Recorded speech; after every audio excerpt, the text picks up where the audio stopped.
Tom, welcome back to the show, man. Great to visit with you. It's good to be back, brother. It's it's been a little bit. It's Yeah, the world absolutely. changes quickly, doesn't it? So you were on a little bit of a road trip. I Snowback. was. I got my one son down to West Virginia University. Then I headed down to Florida I had a trailer in tow with my big truck I was picking up a car in Florida. My wife flew down to Savannah with my daughter getting her to school. And so I swung up to Savannah, spent a few days with them. And then my wife and I drove back, I've got a 1956 Almquist Sabre that I have I no idea what restored. that is. There's 4 of them. Oh, wow. I bought it for $800 in a field in Tennessee, started doing research on it. And it's actually a pretty incredible history to the car. So we did a full restoration, and the car was in the Amelia Island Concourse. We took second place in class at Amelia, which is it's a big show. And yes, I just got the car back. I'll get it up on the road here for limited treks, and it's probably going to end up in a museum. I think it's probably going to end up in Saratoga or one of the car museums. And who's the manufacturer of this thing? It's Elmquist Engineering. Ed Elmquist is considered the father or grandfather of American hot rodding. He wrote the very first book on hot rodding in 1949. He lived in Pennsylvania. Hot rodding was a Southern California thing. He made it national. And he started Elmquist Engineering, and all the early drag racers, Don Garlitz and all those guys, they all bought their parts from Elmquist Engineering. There were no sports cars in America. Fiberglass was the new magic material in the early 50s. So he designed the Sabre, marketed it through his company. It is America's first kit car. So it's the car, and he's the guy that started the whole kit car industry. Fascinating. Huh. Yeah, I had no idea when I bought it. I just thought, this thing's cool. I threw a bid of $800 on eBay. It was rotted out. It's bad. It was almost collapsed to the ground. It was so bad. And so we started off on a full-on 5-year restoration project. Wow. How's the farm in New York looking? Have you seen any bucks that are piquing your interest? Yes. In fact, I'm doing cameras. I'm really late on cameras. I've just been so busy. I do not have any trail cams up, but I stumbled upon. I was heading up early in the morning. I'm working on a new redneck blind we're putting up way up in the woods, up in the high country. And I came across a buck. It was fast. It's one of the biggest bucks I've seen in New York State. It was huge. I can't say what it was. I didn't have time to sit there and count points or anything. Yeah. But it was huge. So sometimes you just see a glimpse of them, but you're like, oh, that's a shooter. I know. Oh, this would have been the biggest thing that I've ever mounted on a wall. This was glory time. So I've seen him before. I saw him last year before the season, never saw him again. It's got to be the same guy. But I've seen a lot of 4 points, a lot of tons of does. So yeah, we've got a lot of activity right now. Good. Turkey this year, there's a lot of turkey on the property. Oh, that's encouraging. Across a lot of the eastern turkeys range, they're saying numbers have been declining. Some people want to blame it on reaping, which is the practice of crawling up to the turkey with a actual turkey fan. And seems like a dominant gobbler just can't resist that. He comes in. Oh, I'm not a super savvy turkey hunter, so I just buy noise devices and hide in the weeds, right? or sit in the blind like everybody else. Yeah. But, yeah. Well, I think you were on maybe 6 months ago or so, and since that time, I've gotten my answer 12 and 8, and have the I forget the name of the handgun safe, but I've gone through so many handgun safes and biometric. Put your fingerprints in. That's garbage. Here's a key. Okay, by that time, too late. What is the name of ours? Because it's just a 4. I just have a little 4 number. It's like the AGO1 and the AGO2, depending on size. I absolutely love that thing. And before I had kids, my handgun safe was just the handgun sitting on the nightstand. Right. But then, you have kids, and it's like, yeah, my kids, I trust not to pick up a firearm. But what about their friends or cousins or whoever else, So once you've got kids, the family dynamic of nephews, nieces, friends, and there's too many stories you read about things going wrong, and nobody wants to be that parent. Gosh, That's got to be a horrible existence. This kid I played soccer with when I was in grade school, young kid, and he was the goalie on our team. And we had since stopped playing together, but I like my dad showed me a newspaper article of was looking for Christmas presents in his parents' closet and found his dad's gun and killed himself with it on accident. Wow. Yeah.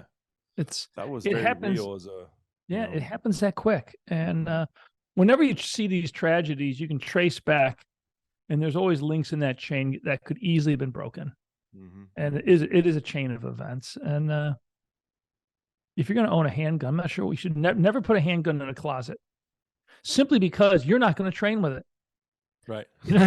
Lock it in a safe, put it in a place where you see the safe on a regular basis. And if you're going to own a handgun, you should be out at the range. I would hope every month, I think at least 4 times a year, if you're going to maintain proficiency. I'm not really good with a handgun. I use a shotgun and a rifle.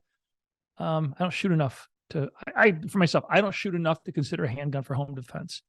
But an AR-15 or a pump shotgun, I can be proficient and confident with limited training.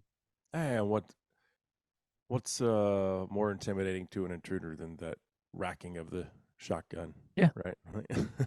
No, it's putting on her. Well, if in the military, you use a handgun to fight to your AR-15. Right. That's the purpose of a handgun. Well, you've been busy the past week doing interviews because the S hit the fan, so to speak. The story came out of 34-year-old Nathan Hughes, who he wasn't at home, but the FBI raided his residence and apparently wanted access to his safe. Manufacturer was Liberty Safes. I think they are the #1 manufacturer in the country. Huge company. And they were happy to oblige and just provide the FBI with a master code so they could access Nathan's gun safe. Yeah. Which was surprising. So when you saw that, were you surprised that they had a master code to the safe, and B, that they were more than happy to provide it to the FBI? No, I knew they had master codes. The safe, the gun safe, the big heavy gun safe industry, for the most part, they all have master codes.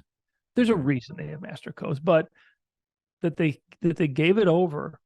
When I heard the news, and Chris, I've been driving, and I was at a training facility. I spent a morning in a training facility with Gary Melton. He was giving me a tour, and he's got a big showroom of our stuff. And so I was kind of out of the loop. And he's like, you're not going to believe what's going on. And I was shocked again. They had a warrant. They sent it over. They said, okay, you've got a warrant. Here's the code. I would have hoped that anyone would say, I'm sorry, without a specific court order or a subpoena, we will not open our books. And I think that because to me, and I don't know the law, but to me, for anybody, they have a search warrant to search the premises. It doesn't allow them to search Liberty's database for information. Right. And the Liberty's under no obligation to say to give a code. They're not, unless the court comes back with documentation directed to Liberty, a court order to Liberty, not to the Hughes, and just says, coming out of court, we're mandating under penalty of law that you have to. No, that may change the dynamic a little bit, but it's a sad day in the gun safe community when this stuff happens. It really is. And I think it's a lot of ripples for the safe community, but also it's sad times we live in because this dude, who wasn't armed, by my understanding, at the January 6th at the Capitol that day, what do his guns have to do with just being there? I don't get it. Like, it's certainly a witch hunt. And then there's these protesters that were in McCarthy's office this week. Yep. Who broke in. Right. And they gave the guy that was sitting in Pelosi's desk 4.5 years in prison for just entering her office. They better get 4.5 years in prison. You think so? It's but nobody. I don't think they will. I don't read enough. I don't spend enough time to really dig into this stuff. And I'm not sure what's happening with our Justice Department, but it is kind of. I can tell you, it's been weaponized. It's no longer. It has. It has. You see the levels. I'm hoping that there's some watershed moments happening, and we all see what happens when it really goes the wrong way. And I think America's waking up. Yeah. And the people that just want to be left alone are getting involved. Mm-hmm. And between that and what's happening in our schools, I hope there's a big snap back the other way. But we can talk. I've been watching these stories. I'm reading posts. And I'm seeing all these people and freaking out about they're keeping secret codes and stuff. As a safe owner, you have some decisions to make. Most of the manufacturers do keep a manufacturer's access code, and they keep it for their warranty, so that if you lock yourself out of your safe, you can contact them. Typically, they will not give it to you, but if you go to a locksmith, certified locksmith comes to the home, verifies the safe is yours, you're the owner, they call the manufacturer, they get a code, they open it. And does that mean that the government couldn't get those codes? No.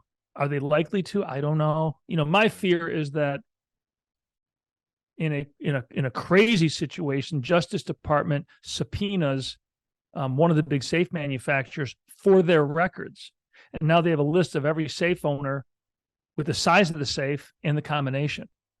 Thousands. That's kind of scary. Our policy since day one, we don't keep access codes. In the decision, true honesty, the decision was not violates the principle. It was just we came out of the military. We've been building military armories for 25 years. Mm-hmm. We design and build an armory for, let's say, 3rd Group Special Forces. And we're all done. We don't keep anything. The project goes to the military, and if we were to maintain any sort of lock code or something, I'd be arrested. It's so cut and dry for me in the military, the regulations, my rules, what I do, it is so cut and dry. I walk out of that armory, they turn and lock the door. I'm no longer authorized to walk back in that armory. It's the world we live in. So when we started going into retail and we started looking at cabinets and safes and started talking about locks, and we have a proprietary lock that we manufacture that does not have a backup code. There's no capacity. It cannot get a backup code the way it's programmed. But we do use that SecuRAM or SecuRAM lock in our answer safes right now. When we met with them, and this was years ago, they came to us and explained everything. So now here's your user code and here's the master code. That's what they call it. And I'm like, okay, so explain to me, why are there two? Do you need one for the others? No. What is the user code is for the person you sell the safe to. Most manufacturers keep the master code. That way, if your customer locks themselves out of a safe, you've got a master code and you can help them get back in. Well, it was me, it was Frank and Jeff, my two other senior guys in the company. We kind of looked at each other and it really wasn't about like safety and security. It was about paying. Wait, you want us to maintain a database of which safe with which customer and a code? We're like, we don't want to do that. Right. And it was like, do we want the liability?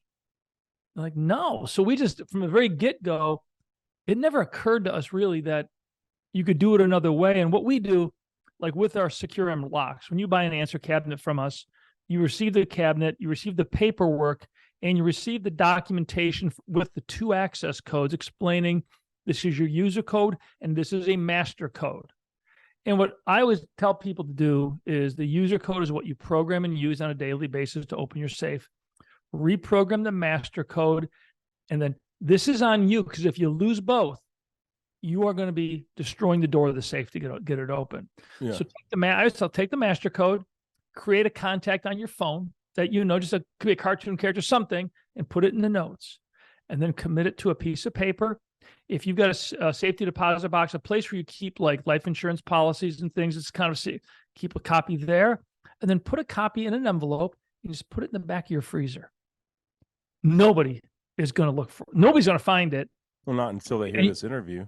Well, but you'll always know, or a place like that, because I've done stuff like that. Is like I've got an emergency backup key to my car. That's the one. It's not. There's a 2 program keys, like $200 a pop, and the extra one. Put an envelope and put it in the freezer. It's sitting in the shelf in there. I always know where it is, always, and nobody else. there's things like that, and there's places in your house that you'll always know where it is. A little knick-knack box that you got crap you had when you were in high school that you just can't get rid of. Mm-hmm. Just write it down. Nobody's going to know what it is, and throw it in there, because you have to have a hard copy of that code, because if by chance you lose the code, or if something happens and you don't have that primary code, you need the backup one, and it's on the customer. We don't keep them. So with our safes, if you lose your code, you're out of luck. Now I think I'll keep mine, which I haven't done this yet, but I think I'll keep mine in the other safe. I'll just keep the opposite one. The answer 12, I'll put it in the 8. The 8, I'll put in the 12. That's no way an I'm going to option get locked as well. out of both at the same time. Now, we are going to a proprietary lock for the answer. We are in the process right now. Tooling's been ordered, and we've redesigned the answer series locks. In fact, the locks across our product line are all changing to a standard lock, just so the brand looks consistent and we can maintain our level of access. We're increasing the size of the buttons, and we're making it ergonomically so you can actually do the keypad faster. But now, and our Agile line of safes does have a key to open. You've got backup keys that we cannot copy. We do not have backup copies. So you have to unscrew the nameplate on the safe, and there is a hole to put a key in to open it. So we tell people, keep these keys in a safe place. If something happens to your lock, this is how if you forget your combination, this is how you open it. And we've had a few instances where people have lost the combinations on answers, both of them. And you have to destroy the door to open it. And we walk them through it. But it's so rare. It's happened once or twice, but we happen to have damaged safes that were shipped back to us, scratch and dents we call them. We can't sell them. They've got dents in them, but the doors were fine. And we sent new doors to the customer at no charge. They paid the shipping. We gave them the doors. That's cool. Just to solve the problem. And our warranty isn't really affected by ownership. It's the safe. If somebody calls us with a secure safe and there's a manufacturer's defect problem, we help them solve the problem. And we don't really get into show us your warranty card, show us your proof of our warranty claims are so rare for us. Again, coming from the military, it's all about supporting the warfighter, making him safer and better prepared. So if somebody calls me with one of my safes and there's an issue with it, and we verify they can open the safe and clearly it's their safe, we just solve the problem. We just take care of it. Most gun safe companies want you to register your safe, where they've got, if you buy it at a dealer, I don't want to do that. Right. They've got your name, your address, all the information about you and the model of your safe, because they're registering it for the warranty. Right. We do not require that. It's well, that's if there's a record of it, because when you go and buy a safe, it's not like a gun where there's a record of that purchase. Credit card companies aren't tracking safe sales either, but you're correct. By default, you're entered into this registry if you want to have a warranty. And then now you have the FBI, which has been weaponized, much like the DOJ, knocking on your doors. And I know you have this giant safe. Let's see what's in there.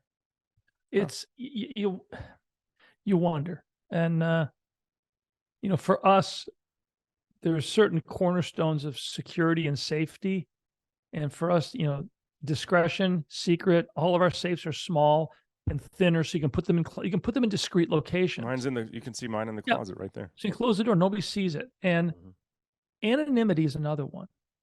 Secrecy is nobody needs to know that you have a safe. It drives me nuts when I see ads, and I don't want to pick on Liberty. Their website right now has a big safe in the front with the pool. The guys are playing pool, and the safe is right there in the middle of the room with these huge picture windows showing a neighborhood. So everybody walking by sees the safe. I'm just like, they just don't get it. They don't. We come from a mindset from the military of this is security. This is like our safes aren't pretty to look at. They're not ugly, but they're not like this beautiful Wild West lettering, this glossy paint. Our safes are meant to go into places that nobody knows where they are, because that's what security is all about, and then yet still provide you with fast access. So I'm not sure how this shakes out, because most of the gun safe manufacturers, what I've read and people I've talked to, they're not going to change the policy, because for their warranty, they feel their hands are tied. If there's a problem with their safe and they don't have that master code, They don't want a customer to have to destroy their safe to get into it. Our policy is if we've got like our True Safe is becoming very popular again, and that's got I think it's an S&G lock on it. You get both codes, and you know what? It's an expensive safe, and if you lose both those codes, you're out in a very expensive safe. But I think the gun owning, the American population, people that want security and safety, I think that they can be trusted with 2 codes. I think they want the responsibility and they want to control 100% who knows what they have, who can get to what they have, every aspect of it. So we're saying, and we're the only ones that I know that are doing this. Here's your gun safe. It's got this lock. Here's the codes. We don't keep track of serial numbers. We don't keep track of any data that references a lock to a customer, and we have no codes. But we have the verbiage in there saying your user code is your user code. That master code needs to be reset and stored in a place that's not going to be lost. Safety deposit box is the best, for stuff like that. But everybody has their places, where they keep passports, they keep things, and it's just thieves aren't going to be looking around and all of a sudden see a piece of paper, the numbers. Oh, it's a master code. They're not going to know. But I do worry about if our politics goes any farther left. And one of the problems that Liberty's facing, I think is bigger than the lock issue, is the politics of their ownership. And that came to light. And it was damning. And I was shocked when I saw it, because they're owned by a very hard left private equity firm who donates to what I believe are some pretty radical left-wing politicians. It's a group, I think they're out of San Francisco, and their politics are their politics, and I will fight for their right to believe in what they want to believe in. Why would they buy a company in the firearms community? That's the disconnect, because now people it's like one of the most popular broadhead companies right now is Iron Will Broadheads. And someone recently sent me a link to the owner's wife's personal Facebook page, and it is littered with anti-Republican sentiment. Like, it is hardcore pro-vaccine. You're a threat to society if you're not getting the shot. One of the things was, Republicans are like compare like a second grader to Republican. What's the difference? A second grader smarter, and I'm like, no, I know it's this lady doesn't even know who's buying their broadheads, and I guarantee you their mortgage. Her husband is of a like mind, because those type of marriages do not last. You can't be over here on this side of the fence and be like, oh, my wife thinks I'm a moron. Like, no, I'm sorry, it doesn't work. So, well, the people that I know that are constantly posting stuff like that, I don't feel sorry for them, but to me, they're impotent. They're posting, they're reaching, they're lashing out with this because they feel powerless within their own party to actually make a difference. It's like, hey, don't post political crap online. If you feel passionate about it, go down and argue your point. Go to meet with your politician. Go to rally. Go get out and speak to groups. Actually, win over hearts and minds. But just posting on social media is equivalent of a little kid throwing a temper tantrum. It's kind of how I look at it. Well, then I throw a lot of tantrums online. Do you post a lot of stuff?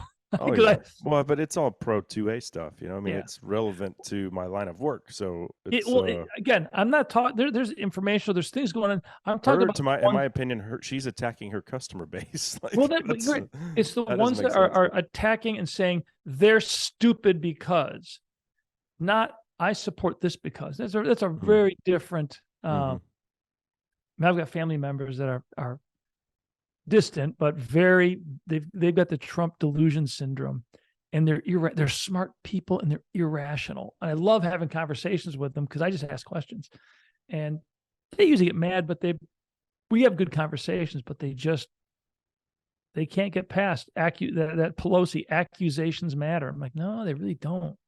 Evidence. So some of my family was over to watch the Cowboy game. By the way, I hope you're not a Giants fan, because that was an ass stomping. I'm aware of the game. I didn't see it. It was I was at I was at a steakhouse. We were having dinner, and that game, we were like, "Holy cow!" That was a romp. 40-0. Yeah. But so anyway, they are kind of like your family members, and so they were poking the bear, and we don't talk about a lot. We've just had to agree to disagree. But yeah, they'd had a few drinks, and they were like, "Let's get cable on the transgender thing," and I will tell you the truth about it, and they don't want to hear it, and so. I said, you know what? I'm not talking about it. I went outside to like turn the propane off on the grill or something, and I came back and I was like, no, we'll talk about it. Fine, you brought it up, we will. I said, look at me, look at my skin color. If I told you I'm African American, what would you say? And they were just like, oh, well, you're not. I'm like, right, but I'm closer to being African American than a man is closer to being a woman. Yeah. So, and then it's crickets, and then it's like. Then it's like they don't call me a bigot, but that's the fallback from their side is like this trans thing. What's crazy about it is the number of adults that buy into it. And again, I feel for the kids that are struggling, but going from a child to an adult is a very difficult transition on a hormonal fluctuation. Middle schools are always nuts because the kids are nuts, and kids need rocks. Parents are normally rocks that don't move. Religion can be a rock. Your gender is a rock. These are things that you can lean against as structure to move through things. And fundamental truths, yes. And why is it, if this is so real, why is that in other countries and countries that are very open, liberal countries, why is it that only America seems to have one in every 5 kids is now trans? The rest of the world isn't seeing this. All of a sudden, it's actually the European countries that were like really progressive on that, like they backed off. Netherlands, they've walked it back. They're like, whoa. We're certainly not going to give these kids inject them with experimental drugs anymore. I'll tell you what. Over here, we're like California's passing laws to say that if you're a parent and you don't affirm your child's gender identity, whatever they choose it to be, that you could lose custody of your kids. It's amazing. It's well, the pharmaceutical side of it, I'm very outspoken against the whole industry. I don't believe in it. I don't take any pharmaceuticals. I will not take. I mean, if I break an arm and I've got a pain pill, maybe. If I do something like if I do something, I damage myself in a way that needs to be fixed, I'll get it fixed.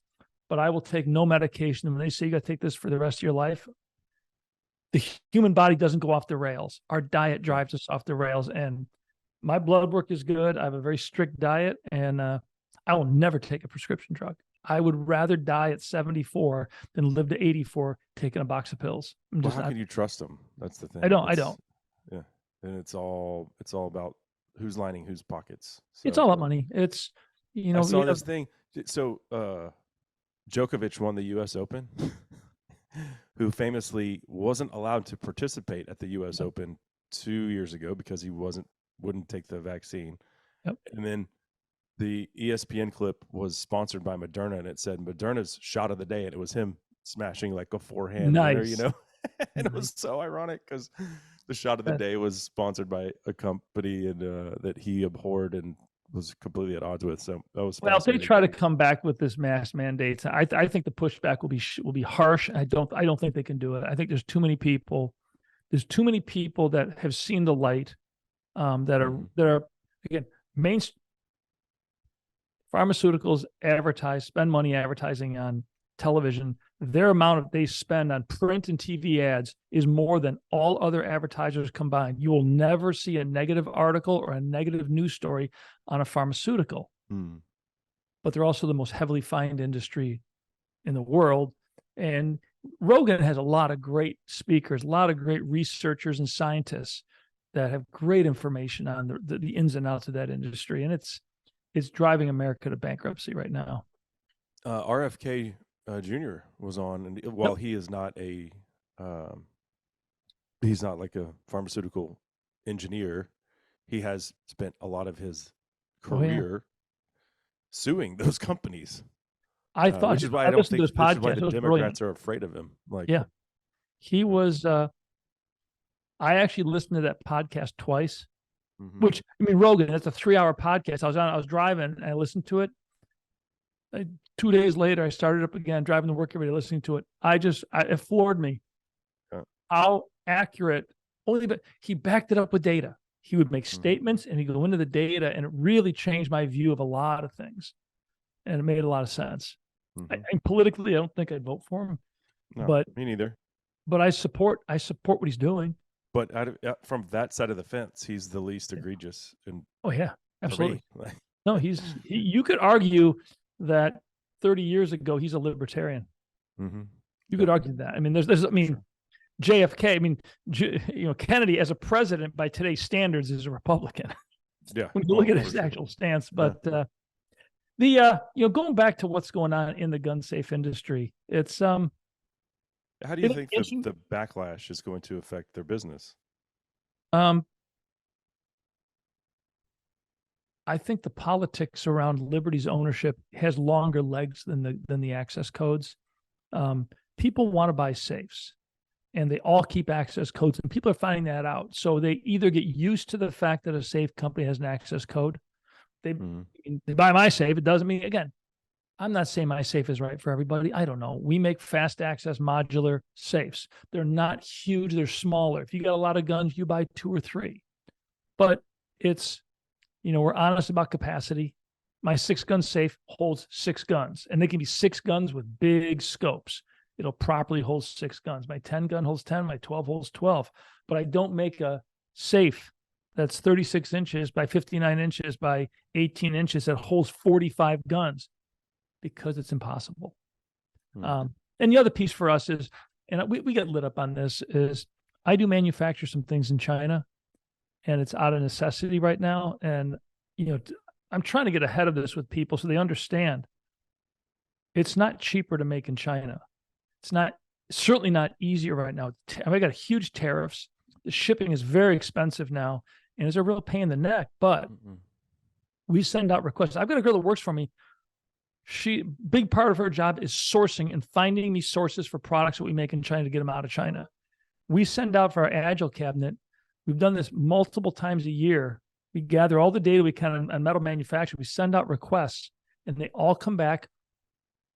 Either they come back saying, we don't do this kind of work, we don't have that kind of machinery, or we can't handle the capacity. We cannot deliver on the quantities that you want. Then you do a little research. In America, the average press brakeman, that's in a metal fab shop, press brakeman, the average is 55 years old. The average machinist, I think, is 58 years old. No kids are going into these trades. The schools, I bet they make a good living too. Dude, they make great money. They make great money. The schools' guidance departments, and my kids went through this, the guidance departments in schools push everybody. You have to go to college to be successful. You have to go get a degree in women's studies. They're measured not in the success of the kids. They're measured in the percentage of kids that go to college. And no kids are going into these trades. In the next 10 years, steel manufacturing in America is going to be all but gone.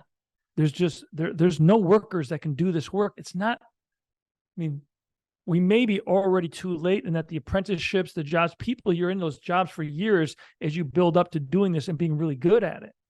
So, I didn't go to college. I always tell people I'm the founder, CEO of Secure. I didn't go to college, but everybody that works for me did.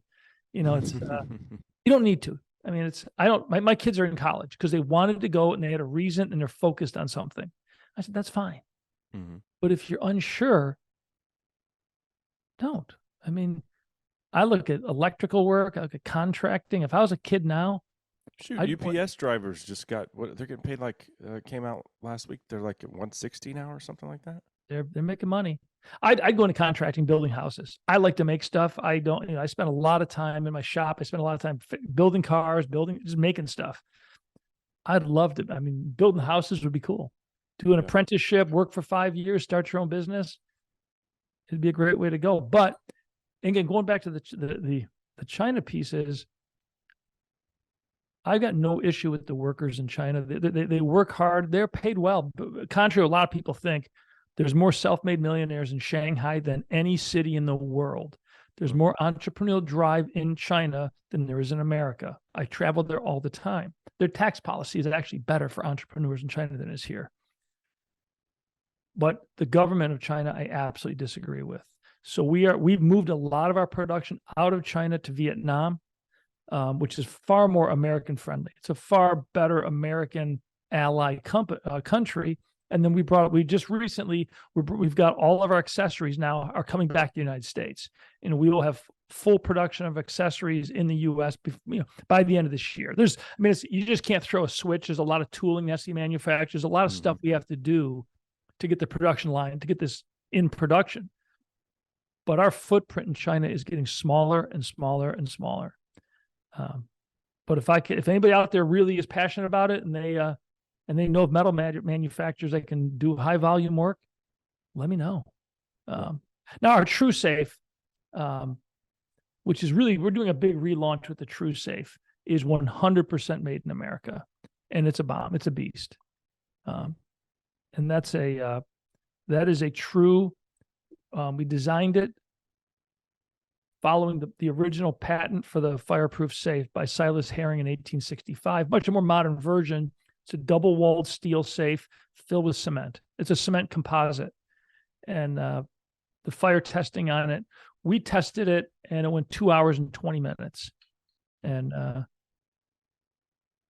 in the gun safe you and I talked about, the fire thing on your initial visit, and how that's like a huge sales pitch for Liberty and all these. But if your safe is in a house fire, are you ever going to want to shoot those guns again? Nope. Now the True Safe is marketed though as it has cradle grid, but it also is designed to hold valuables. So it's designed for people who have like if you got gold, if you got watch collection, you got paper documents. It is a true safe. It's big enough to hold 8 guns, but it holds a lot of other gear. But again, the static rating on that test is 2 hours plus. Yeah. I would give it a dynamic rating of 40 to 45 minutes. Now, the gun safe industry does not use dynamic ratings. They use static. Static is the safe sits in an oven. Problem is, a fire in your home isn't an oven. It's a torrent of whipping wind in excess of 60 miles an hour. In that convective environment, your average hour rated safe would last 5 to 10 minutes. Our True Safe, I think, would go about 40 to 45 minutes in a convective fire. But, I read another article the other day about fires in America continue to go down. The risk of fire in America, fire insurance policies are getting cheaper. It's getting easier as we become safer, and new homes are there's a lot of homes being built now with sprinkler systems in the home. So it's and 90, I don't know what the number, 94, 95% of all fires in homes are in the kitchen, confined to a pot. So I don't consider the risk. I use Agile cabinets in my home because for me, they work the best. I like them. They're small, they're modular. I can put them where I want to. And I've got a whole wall of them in my office and I keep all sorts of stuff I've got one set up with bourbon. You open it up, it's an upper cabinet, one of the 40s. It's got shelves in it, and it's a liquor cabinet. I'm not worried about security and stuff. I just thought it looked funny. I've got the space. Let's just set it up. So that's more of a showpiece for that. But it'll be interesting to see how this plays out, because so far I've not seen anybody else come out with a policy. I don't know. So they came out and said you can opt out of them having your. Well, Liberty did that. If you go back to them, go online and fill out a form with a bunch more information, you can opt out. That's not what America's not about opting out. America's about privacy. But the rest of the manufacturers out there, I've not seen any of these guys coming out with policies with what are you guys how are you handling, what's your policy? Because they're probably all doing the same thing, right? They are so that they don't want to come out and say it's kind of like if no one's talking about us, then that's probably a good thing right now with the backlash that Liberty's facing. I think that's a big thing, is nobody's talking about us. Let's put our head in the sand and let's hide. But when this thing happened, we had a statement published within 2 hours. I shot a video. In fact, I was in a hotel when I was traveling, and I immediately shot a video just stating our policy. And because coming out of the defense world, transparency is huge for us. There's no hidden agenda. There's no secret. There's no, corporate ownership or investment capital groups that run us that we're beholden to. We're beholden to our customers and providing them solutions. So it'll be interesting to see, because if the public says absolutely not, do I want to buy a safe with access codes? I'm not sure what happens because they're all doing it, and I don't think they're going to stop. No, like you said, if that's the only way they can guarantee their warranty, they're afraid. It isn't. I think they're just afraid that somebody buys a safe from them. I mean, let's say a high-end safe, like a nice Fort Knox safe. Fort Knox is a good company, not a bad company. Their high-end safes are 10, 12 grand. Yeah. And the guy, I lost my combination. They don't want to tell that guy, you got to hire a locksmith to, and again, on high-end, like my True Safe, it's not going to be easy to get in that safe. Yeah. You're going to spend some time. You're going to make a big mess. And it is a yeoman's task to open these safes. And same with Fort Knox. Those safes, they're monsters. They have a filled safe as well. It's a concrete composite safe. So I'm going to defer to the customer and let them be in charge.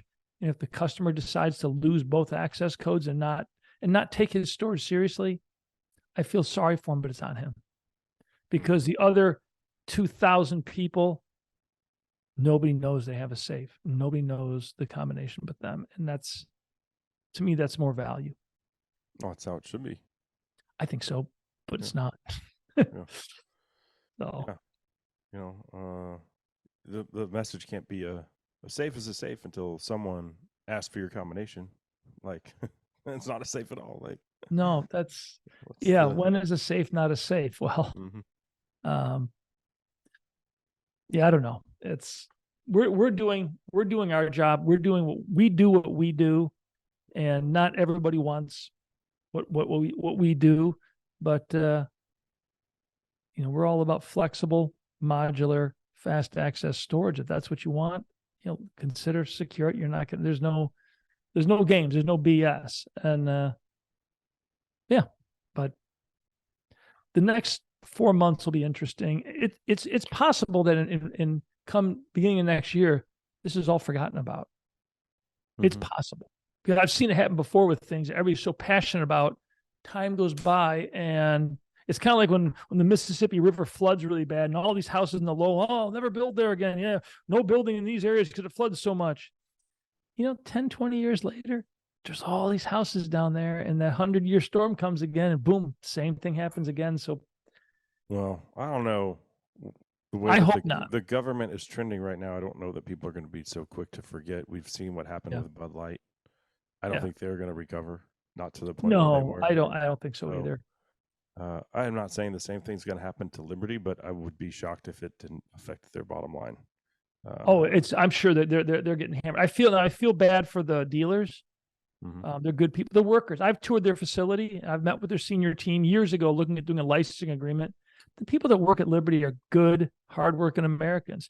They're dealers.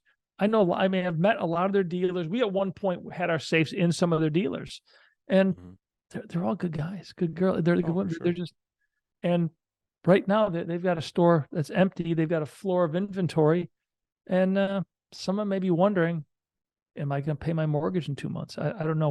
We may reach out to some of them. My product isn't really something that sells well through dealers. Only because my safe doesn't look good empty. It looks good full of guns, but they can't do that. Whereas, yours has components that, you install yourself, but you customize it how you want. So, right. It's a build. I would say our safe is a tool that allows you to build the interior you want. But gun safes, I learned this while on a plant tour, gun safes are designed to look impressive empty, because that's how people evaluate them when they buy them. Yeah. That's just the way the world is. I think that's changing right now, and people are waking up to it. But I have a Bighorn safe, and I don't know, it probably is advertised that it holds 20 guns. It's a nice big, supposed to look nice in a room deal. Yep. I can't keep that thing organized. The guns are all touching each other. They're all stacked up on top of each other. to find what I'm looking for. No, this one behind me, you open it up, they're all right there, lined up. Yep. All the ammo organized nicely. I've got you've got bins for whatever, for cleaning supplies, I keep suppressors in one, right, whatever it is. And like you said, it just not visually it doesn't look as good as the other one, but empty it does. Functionality, right. When you deck it out, they look great. Oh, because a traditional gun safe can't do what we can do as far as organizing gear and guns. And all the bins you're using, again, we're open architecture. Customers can go to Home Depot and buy bins and trays that fit in the safe. So they can really, the volume of gear coming into consumer firearms is growing exponentially. Yeah. And our solution was designed for SOCOM, for Special Forces units who have tons of gear. So the guns are easy, the gear is hard. And we see that now. In my safes, I've got more and more gear, hunting gear, precision gear. I do a lot of, I keep a lot of reloading stuff I keep in my safes only because it's expensive, and not that I need to lock it, but I can organize it in a way that it just, to me, it's cleaner. It looks better. Well, I love it. And I appreciate you making time for us today. It's certainly. It's good to talk. I think this is an important thing to talk about and to keep people thinking. If American made is absolutely critical to a shopper, look at our True Safe. It is a 100% made in America. It's not inexpensive, but it is a true safe, and it's a beast. But we'll maybe 6 months we'll get together again and we'll like, holy cow, people got it. The world is changing. I don't know. Actually, it'll be after the next election. Yeah. Let's hope. Yeah. Let's hope. Well, I think the winds of change are blowing. I think it's going to be, I'm optimistic about the future right now. Well, I hope you're right. And so do I. I hope that you put your tag on that big buck that's running. I do too. It'd be nice this year. I've not had a successful bow hunt in my whole life. I'm new to bow hunting. I've been rifle hunting for a while, and I had a shoulder injury. I couldn't draw a bow. Tried crossbow, didn't like it, but I've been working out, getting strong. So I'm hunting. This is my 3rd year hunting with a bow, and I think 3rd year will be the charm. Awesome. Well, good luck. I'm headed to New Mexico with my bow nice tomorrow. So yeah, after elk. Nice. So, well, good luck, Tom. Thanks for the time, and we'll do it again somewhere on down the road. All right, sir. Have a great afternoon. You too. Bye. Bye-bye.